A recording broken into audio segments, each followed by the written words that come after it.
সৌমিত্র খাঁকে জুতো পেটার নিদান। ওন্দায় তৃণমূল যুবনেতার নিদানে বিতর্কের সৃষ্টি হয়েছে।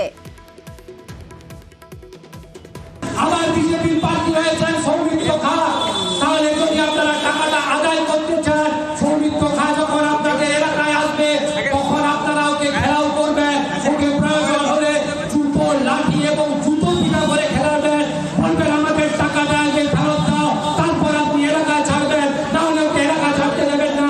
কারণ ওরা চিঠি দিয়ে আপনাকে এনআরজিএসের টাকা, ঘরের টাকা বন্ধ করেছিল, তাই আপনারা যতদিন ওদের জুতো পিটা করবেন ততদিন ওদের টাকা আপনারা ফেরত পাবেন না।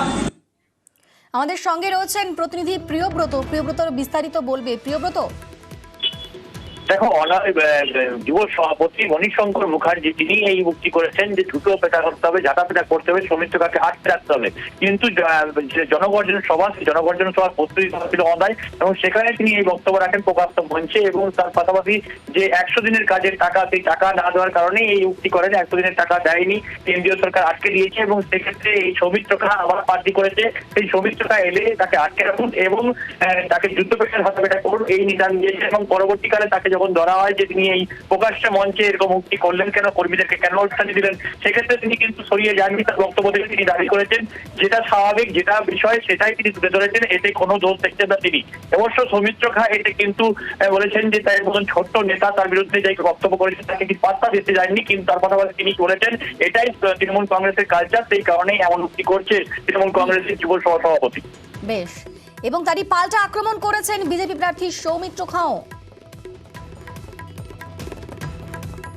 মানুষের টাকা, মানুষ কাজ করেছে, তাদের ঘর, এটা তো হকের টাকা। আমরা অনেক কিছু করেও টাকাটা আদায় করতে পারিনি, তাই আমরা এই নিদানটা দিচ্ছি এবং মানুষকে বলছি যে যেহেতু বিজেপি প্রার্থী হয়েছেন, আপনারা সৌমিত্র খাঁকে আগেরবারও ভোট দিয়েছিলেন, এবারেও সৌমিত্র খাঁ প্রার্থী হয়েছিলেন। আমাদের বিজেপির লোকেরাও আমাদেরকে বলছে যে বিজেপির লোকই কেন্দ্রের টাকাগুলো আটকে রেখেছেন, যখন তারা প্রচারে যাবেন তাদের উপর আক্রমণাত্মক করলেই টাকা আপনারা ফেরত পাবেন। তাই এটা প্রকাশ্য সমাবেশে বলা হয়েছে, এটার মধ্যে কোনো কিছু ভুল নেই।